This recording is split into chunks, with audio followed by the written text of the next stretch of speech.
You get me, got you. You get me, feel it, you. You get me, got you. You get me, feel it, you. You get me, got you.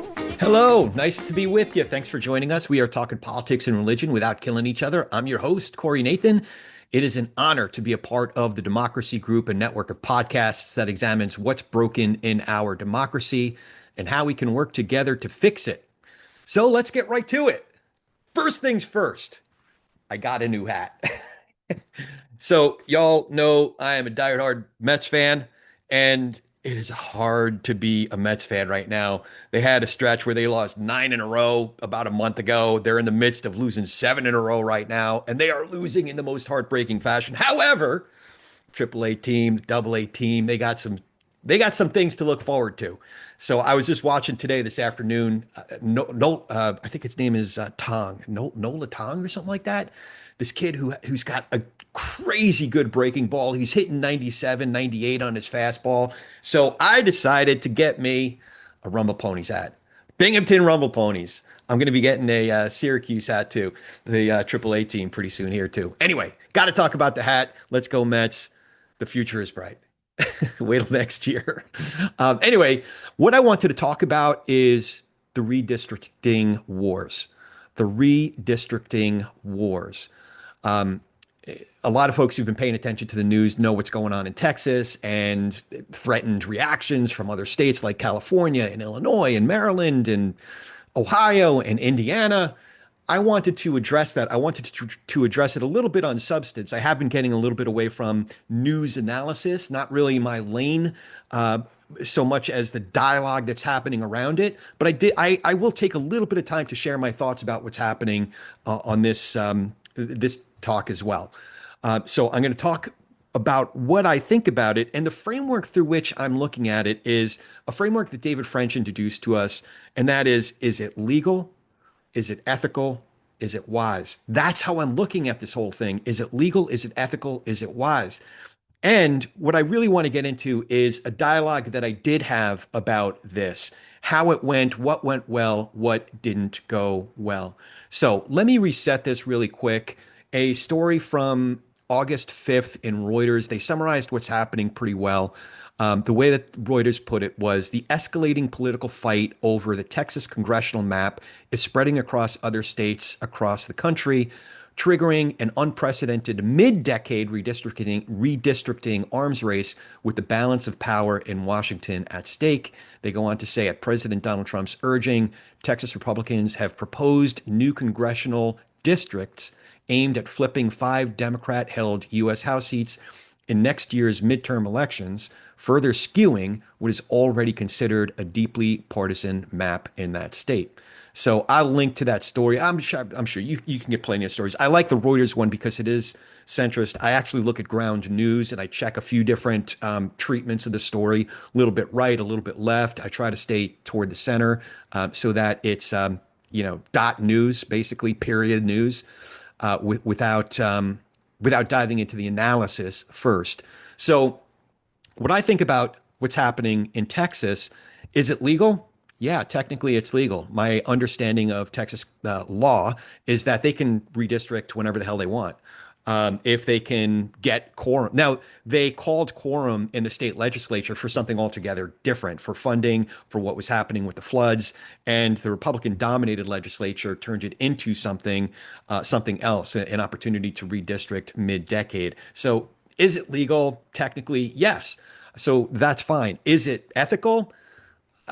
Questionable at best. I would say that the norms of redistricting after each decade's census, when we do it on the 10 years, are the norms, and norms are in place for a reason. I'm finding myself to be more of an institutionalist than a lot of my friends and colleagues that break things and we'll figure it out later kind of a ethos. But so Texas can technically and legally do it. I find it ethically questionable, at least from a norm breaking standpoint, because if nothing else, strategically, if you look at it this way, if at a certain point the other party, the adversary is in power, do you want do you want them doing it as well? Or if you look across other states, do you want other states that are dominated by the other party? Are you going to think that it's fair if they're doing it as well? The answer is no. I find it distasteful isn't even a strong enough word. I find it dangerous to our polity. I find it dangerous to our civil order. The other thing, though, is it wise? So the strategy here is to pick up 5 seats if they redistrict just right. And this science has been going on for a long time. I'd encourage you to listen to Ron Steslow. Ron Steslow has experience in this. He studied this early in his political career. He's got a show called Politicology. His last episode, the Weekly Roundtable with Mike Madrid, a friend of our show, and Ron's a friend of we're friends. Which it's such a blessing to be able to say. Such good people, such experienced, accomplished people. They had a really interesting conversation about this on the episode of Politicology that came out just this last Friday on the 5th. The 8th, August 8th. So I'd encourage you to go check that out. But it is a science, and they can jimmy rig it all they want. And based on the best science they have, they can try to figure out how to pick up 5 new seats. My contention, though, is if I'm a Texas Republican, you've already jimmy rigged the heck out of that state. You've already squeezed all the juice, out of those districts that you can. They're looking at what their redistricted maps, their redrawn maps, and they're saying, oh, well, this new district is a Trump plus 10, a Trump plus 15, a Trump plus 7, or whatever it is. They're looking at those maps based on how those newly drawn districts would have gone. What I would say to that is be careful what you wish for, because there were people who voted a certain way in 2024 that voted differently in 2020 or people that showed up in 2024 that won't show up in a midterm, that won't show up in 2028. So all of these things change. The 2024 election turned out to be very much in Republicans' favor. So I am dubious about whether there are, in fact, 5 more House seats there in Texas, because they've already gerrymandered the heck out of that state already. California is a different state. California, we have independent commissions that have drawn our districts here in California, our U.S. House districts. It's drawn by independent commissions. You know how I know that it's good is that the both Republican Party and the Democratic Party both hate the independent commission. And the other proof in the pudding is we have purple districts here in California. I happen to live in one. I actually love the fact that I live in one. Now, when Mike Garcia, the Republican, ended up voting to overturn the duly fairly held election in 2020 for the states of Arizona and Pennsylvania, I didn't like it. I would vote for Republicans in this district, but I won't vote for anti-democratic Republicans in this district. But I still like the fact that we're a closely held district. I like the fact that we have a competitive district. I like the fact that that race in 2020 was decided by 333 votes out of almost 350,000 that were cast. And we're one of, 20, maybe 30 districts in the entire country that are truly competitive. We need more competitive districts. That's what we need. We don't need partisan silos. We don't need a country of strictly partisan silos where everything is predetermined. So, but the California's answer to Texas, the truth is, I believe if they go through the redistricting process, which it's going to be hard to do because there was a constitutional amendment that passed about, 15 years ago that created these independent commissions here in California, which is why we have purple districts in California. But if Newsom presses forward, he gets a proposition on the 2025s. I don't know how it's going to work, but if somehow they can redistrict prior to the 2026 election, okay, are you going to go through legal processes? Okay. If that proposition was put in front of me, regardless of what's happening in Texas, regardless of the urgency of it, I would still vote against it. I like the independent commissions. I think that this is a democratic renovation that's needed for these hyper partisan times. For we're in a time where toxic polarization defines almost every district in our country. We need more purple districts. We need more citizens, voters who are coming together and figuring out how to be together, not despite of, but because of our differences, and relearning how to be among each other, and having conversations, and working things out across these differences. So that's long and the short of it. I think what Texas is doing is legal. I am dubious about whether it's ethical to upend the norms of redistricting after the census that happens once each decade. I think it's dubious at best ethically. I'm also questioning whether it's wise in terms of strategically for the Republican Party. It is, or Texas happens to be, long and the short of it is Texas happens to be a highly gerrymandered state already. I don't know if there are, in fact, another 5 seats there, regardless of how they're looking at that map right now.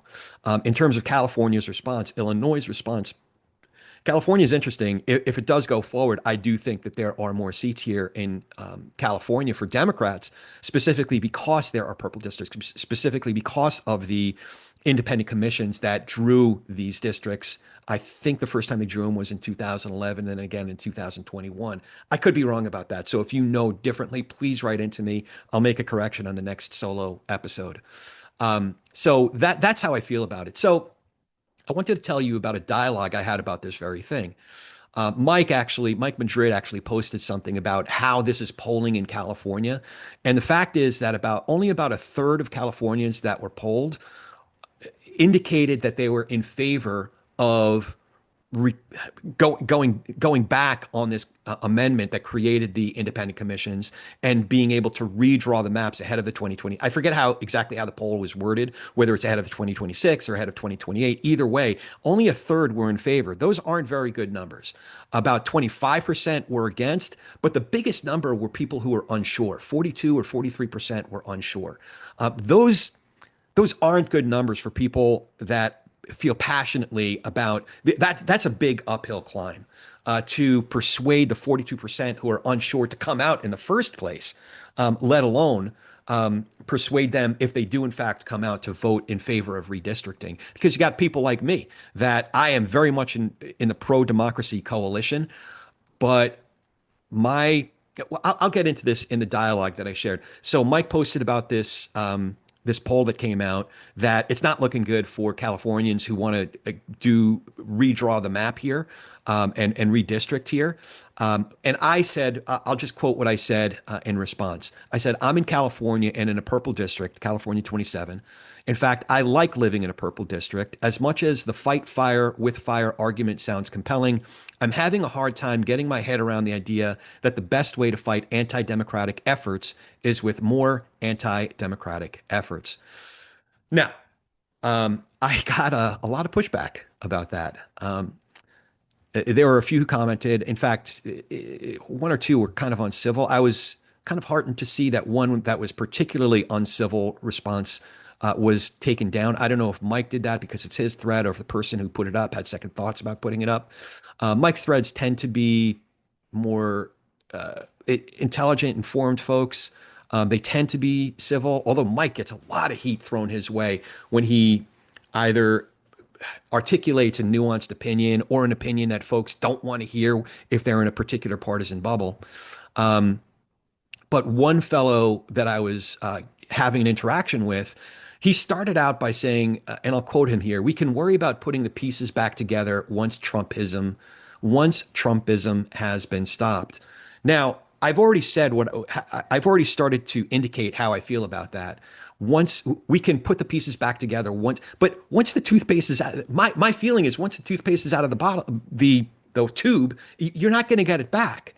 If you are sacrificing your principles now, you may very well be able to justify that in your own mind, but you are indeed sacrificing your principles. You're putting your principles to the side. I happen to believe in Enlightenment principles. I happen to believe in the constitutional order. I happen to believe in these things. And I happen to believe that partisanship, toxic partisanship, that affective polarization is one of the worst ills, one of the worst threats to our democracy. So we have an independent commission here in California. So I am not in favor of going back to something, taking two steps back on these. We arrived at an experiment. It's not a perfect experiment. This is the what do you call it? The independent commissions. It's not perfect, but it's a heck of a lot better than in California. We have a legislature that's dominated by one party. Now, if you're a Democrat, that's all well and good. But if it's the Democrats that are drawing the maps, it's still not democracy at work. Okay, so I am in favor of the independent commissions. I am not in favor of partisanship. I'm not in favor of creating these silos. So when the times are tough, you may very well be able to justify it in your own mind to set aside the principles of democracy and democracy renovation like independent commissions. But I am choosing, so far, I have not been persuaded to set that aside. Now, I'll be releasing an episode with Michael D. Taylor, who actually does, he's a theologian, but he actually is in favor of fighting fire with fire in this instance, which is interesting. He is a bridge builder. So I might be able to have a conversation with Dr. Taylor about this. We didn't tease it out too much, but you'll hear that in an upcoming episode when I release it later this week. But a lot of the conversations that I'm getting into are more characterized by the one that I'm sharing right now. And so far, I've not been persuaded to set aside those principles. So again, we can worry about this person's position was we can worry about putting pieces back together later. He wants to set aside order, not constitutional order necessarily. In his mind, he's fighting for the Constitution. He's fighting for democracy. But man, we have these principles. Are we true to our principles? Do we believe in those principles, or do we only believe in them when it's convenient? Right. So that was basically my reaction to him. Now, this person responded by trying to call me out, basically by attempting to shame me. He used phrases like, your attitude is what has enabled Trumpism to prevail, and you're hiding behind principles out of cowardice. You want to hide your head in the sand. So I get it. Listen, I've been in rooms before where folks were trying to wag their finger in my face and shame me. And my feeling about that is it's not working for you. It really isn't. This it's not even a moral chauvinism. It's a partisan chauvinism. This sense of self-righteousness, it is repellent to most folks. I've shared this before, that I have friends who in fact voted for Trump. And if you really talk to them, if you get into the conversation with them, it's not even the policies, because look, a lot of them, I think I shared that I was at a table the other day. I don't know did I share this on the show or not, but I was at a table the other day where 3 out of the 5 people voted for Trump. All 3 of whom are regretful of their votes for various reasons. One regrets it because she felt that, look, the borders are closed. We solved the problem. So why are we still arresting people who are looking for work? Why are we separating families? Why are we taking such draconian measures? So that was her feeling. Another one was really, really disturbed by the whole Epstein thing. There's any number of reasons why folks might have brought themselves to vote a certain way at the top of the ticket back in November that are now questioning that vote or regretful of that vote.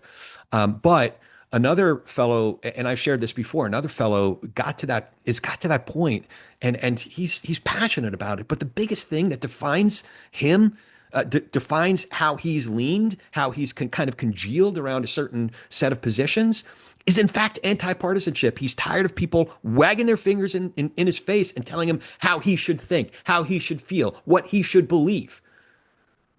And this is the approach that this individual was taking with me, an attempt to shame, an attempt to come off like you have exclusive ownership of what is right And if I don't agree to your particular extremist position and this decision to set aside values, to set aside virtues, to set aside principles, if I don't agree that now's the time to do it and completely agree with that extremist position, then I'm a coward, that I'm hiding my head in the sand, that I'm enabling Trumpism to prevail.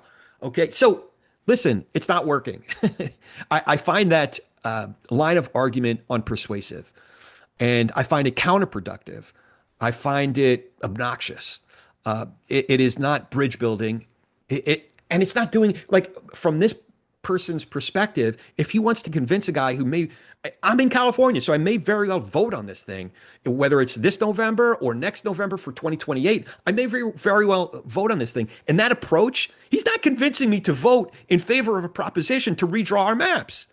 If anything, he's giving me an impression of the people who are arguing for it, if he is representative of the people who are arguing for it, what he's doing is he's looking like a petulant child. He's looking like a child who's throwing a temper tantrum and saying, I want this and you're bad because you're not going my way. That's the impression that he's giving me. Now, another argument that this individual was making was Trumpists don't care about principles. He also said, MAGA are not your fellow citizens. They are enemies of democracy. Now, if you're talking about Donald Trump as an individual, okay, let's talk about him as an individual. If you're talking about individuals in his administration, Pete Hegseth, you can make an argument about Pam Bondi. You can make an argument about any number of other officials, whether it's in today's Republican Party or Donald Trump himself. Certainly, we can have that conversation. But when you say Trumpists and when you say MAGA, I get concerned. I get concerned because how wide are you casting that net? Are Trumpists, like, how are we defining Trumpists? How are we defining MAGA? Is that anyone who happened to vote for Donald Trump? If that's the case, we got issues, man, because I have people I know and I love who happened to vote for Donald Trump. I didn't, obviously, but there are people I know and love. But now you're telling me that people I know and love don't have principles. Now you're telling me that people I know and love are not our fellow citizens. You're telling me that people I know and love are enemies of democracy. So let me tell you something, man. If that's how you're defining Trumpists and MAGA, now I'm not going to say you're my enemy because I'm not going to dive into that pit with you. That's the distinction I'm trying to make. But I will say that we got problems, man. We got problems. Somebody who happened to vote differently than I did on one line of their ballot. It's at the top of their ballot. That's one line. There's a whole rest of our ballot that we can have conversations about. I disagreed with how some people voted at the top of their ballot, that one line. But if they voted differently, according to you, according to this, they don't care about principles, that they're not my fellow citizen, that they're enemies of democracy? No. Now you're the problem. You're the problem. Are you defining this differently? If you are, let me know.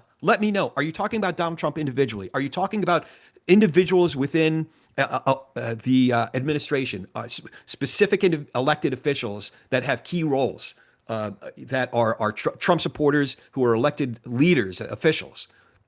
Okay, we can talk about that, but let's be specific. Because there might be some folks, I don't think folks went down this rabbit hole and are reading this whole dialogue. So if if this individual is doing this for performative purposes, thinking that we have an audience that's actually let me tell you something. Nobody's freaking reading this. It's just me and you. The only reason anybody is paying attention to this is because I happen to have a podcast that some people listen to, and some folks watch on YouTube. A lot of folks listen to it on the podcast app. So that's cool. But that's the only reason that anybody's actually listening to this. Nobody went down our thread on that particular subject. I don't think Mike, the author of the original post, isn't even reading it. So if you're doing it for performative purposes, yeah, that's not working for you either. But if that is your mindset and you're engaging with other people with that mindset and that disposition and that default posture, it's not working for you. It's working against you. So he reiterated later. He said, we can get back to principles when MAGA is defeated. Again, I say, how are you defining MAGA? How are you defining that? And do you think that this approach with me is the way to defeat MAGA? Do you think that's what it is? I mean, I think that winning elections, it's the old expression, do you want to be right or do you want to win? Do you want to be right or do you want to win? And this approach, it isn't a winning approach. It's repellent when you take this sort of moral, you're on your moral high horse, or so you think. I don't think this is particularly morally sound. This approach is not ethically, the ethics of it. Integrity is a good word. Integrity is basically how things hold together. The integrity behind this, it doesn't hold together. So I question that, but you're coming from a place because there are no moorings. You're not on a strong. There's no substratum for this argument. So you have to pound the table basically when MAGA is defeated. But you're not going to defeat MAGA, And again, who is MAGA? Who is MAGA? Anybody who happened to vote for Donald Trump? Because you're not persuading anybody with this approach. and then toward the end, he goes. Now you have exceeded the bounds of civil discourse and accused me of partisanship without any basis. Fuck you, he says. Fuck you. You exceeded the bounds of civil discourse. Fuck you. That's what he says to me. Fuck you. So I found that kind of funny. That he was throwing temper tantrums and calling me names and head in the sand and cowardice and all these things. And I kept on responding to him like, look. There were instances throughout, I referenced certain points in history where there were similar types of arguments. For example, Elijah Muhammad, the kinds of dialogue that you saw, whether it was directly between Elijah Muhammad and Dr. Martin Luther King, or through their spokespeople, or just comparing their philosophies, we know that these kinds of dialogues have taken place. And Dr. King's approach was much more compelling. He was being pressured to throw away the values, the principles of nonviolent resistance, that such a time as this calls for violent reaction. There were plenty of groups that were advocating for more direct, violent reactions to what was happening in the country in the 50s and the 60s. But Dr. King persisted. He was resilient through all of that criticism from within the folks who were trying to advance similar causes as he was, and said nonviolent resistance is the way. He would not sacrifice his principles for expediency. So in such a time as this, and by the way, I'm not buying the whole violent rhetoric that this is war. I'm not buying that. Now, I might be wrong. I might be wrong about that. I hope I'm not, but I might be wrong. And we are seeing tragic acts of violence. We're seeing too much of it too often.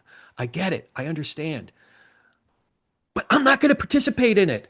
I am not going to participate in the violent rhetoric. I'm not going to participate in the violence. I'm not going to participate. I'm going to go to protests. I'm going to exercise my freedom to peaceably assemble. I'm going to exercise my freedom of speech. But I am not going to exercise that right by destroying property. I'm not going to exercise that right by engaging in violence. I'm not going to exercise that right by engaging in violent rhetoric either. And I'm not going to sacrifice my principles of a constitutional order and renovating our democracy in positive ways and leaning into the good, leaning into, again, renovation of democracy, getting away from toxic partisanship and affective polarization. I'm not going to abandon those principles because there's a sense of urgency now. I'm not going to do it. I'm not going to do it. And by the way, so the last thing I'll talk about here is this, you've exceeded the bounds of civil discourse. Listen, man, I'll have to go back and read what I wrote to him. If I did cross any lines of civility, I'll have to account for that. I'm not always perfect. Listen, I get it. I've probably crossed that line several times today, but I'll have to account for that. And I can't control how this guy approaches it. All I can say is that his approach is not only highly unpersuasive, but unproductive for the very cause that he's advocating for. His approach of, well, I'm right, here's an extremist position, and if you don't agree with me, you're bad. That's been going on way too long. I talked about it with Thomas Chatterton Williams on the last episode and his book, Some of Our Discontent. We talked with Yasha Monk about a similar, he has a similar critique of the cancel culture, of identitarianism, of, align with this particular orthodoxy. Otherwise, you're an apostate. I don't, I think that does a lot more harm. I don't think it does more harm than good. And I am not going to sacrifice my principles. And they're it's not my principles, they're just transcendent truths and enlightenment values, because I think this particular moment has a certain sense of urgency that we should abandon those principles. So, and what's most important is I'm trying to learn how to engage in a more productive way. Now, this individual, I did break one of my own rules because I don't know who this individual is. I usually engage with people this extensively only when I know who they are and when there's a possibility for us to get together or at least have a conversation on Zoom. Or the potential to have a relationship. So I did break one of my rules there. So this was purely rhetorical. I guess I was on thin ground as it is, and we're just, sort of contesting with each other. So maybe that's something I would do differently, is I probably maybe gave this individual too much time. We don't know each other. We don't have that context. We don't have, if we had the possibility of being in the same room together, maybe this conversation would have gone differently from the get-go. So I got to think about how this entire conversation went.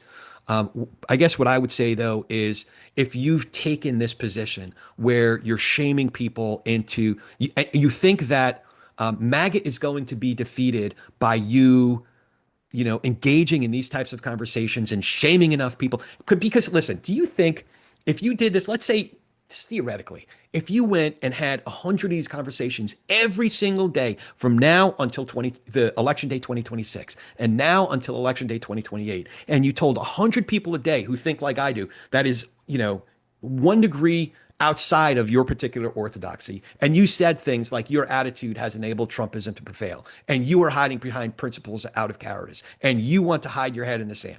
And if you went and had 100 of these conversations and that was your posture, that was your argument, that's the seasoning that was sprinkled throughout your entire argument, do you think any one of those 100 people would say, oh my God, this person is right, I'm hiding my head in the sand, I should change my opinion completely? No, the answer is no. Not one freaking person will change their mind with this approach. Not a single person, not one. I'm here to tell you, it's not working for you. In fact, out of the 100, if you do this 100 times a day, out of the 100 people that you engage with, at least 50 of them are going to be like, fuck you. Fuck you. You just turned me into, well, you'll never turn me into somebody who votes for Trump. But you turned me into somebody who has an extreme distaste for someone like you. And now I'm identifying you with this argument. It's bad. I want the argument to stand on its own merits. I want to listen to a Michael D. Taylor. I want to listen to better arguments, because I do want to think this through. If a proposition is put before me that I have to vote on, I want to think about it clearly. But this person, the way they approached it, it was repellent. Again, it was absolutely repellent, and it only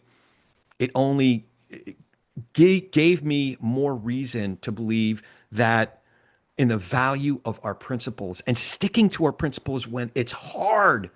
When it's hard, not when it's easy. We don't defend the freedom of speech when we agree with it. It doesn't need defending. We defend the freedom of speech when we disagree with it. We fight for enlightenment values, the constitutional order, our democratic republic, because of the people that we disagree with.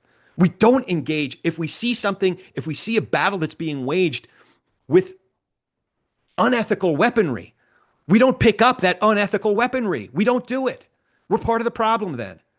We don't abandon our principles when it's convenient, when we think it's urgent. That's the bottom line. So when it comes to these redistricting wars, I'm open to intelligent, winsome arguments to tell me that can make a case for me considering if this proposition comes up in California. I'm in favor of Gavin Newsom going through the legal processes, but I'm still dubious about the ethical merits of it.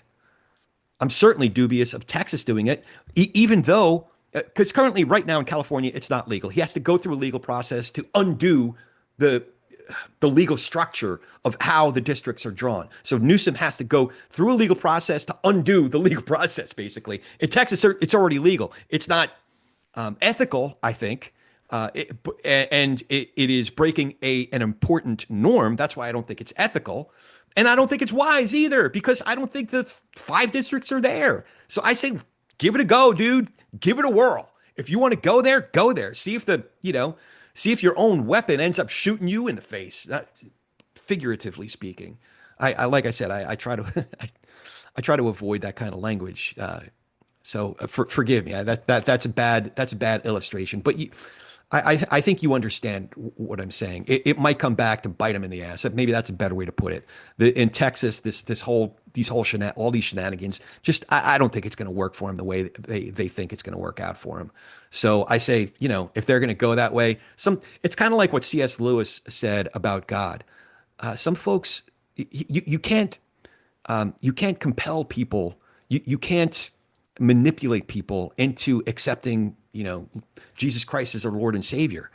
The way C.S. Lewis put it is, God is in the business of seconding the motion. He seconds the motion, so go with God or not, and God will second the motion, So is it legal? Is it ethical? Is it wise? That's how I'm thinking about Texas. How I'm thinking about California. How I'm thinking about all these other states' reactions to it. And I believe in positive renovations to democracy that fight back against toxic partisanship and affective polarization. I like purple districts and want more of them. And in this dialogue, man, this dude's approach, not good, not good. Did not convince me of anything on substance, and his posture, the way he went about it, did a lot more harm than good. I would hope that if you are making this case, maybe you agree with him on substance. You disagree with me that I should, if Newsom gets this proposition on the ballot, that maybe I should vote to redistrict. I'd be interested not only in more substantive arguments about it. I want to know the best arguments for this, but I also want to know the best arguments made in the best way. So I hope that makes sense. Seems like I got pretty deep on this subject. I gave a little bit more analysis and what I think on something that's hot in current events right now. And hopefully you got something from me sharing in more detail about this dialogue, this extensive dialogue that I got into. Hopefully you got something from it. And I'll just leave it at that. As always, if you dig what we're doing here, remember to follow the show, write that review, and now you can watch these conversations on YouTube. It's youtube.com/@politicsandreligion. I am at Corey S. Nathan. That's at COREY, S as in Sam, NATHAN. We're on all the socials, including Substack.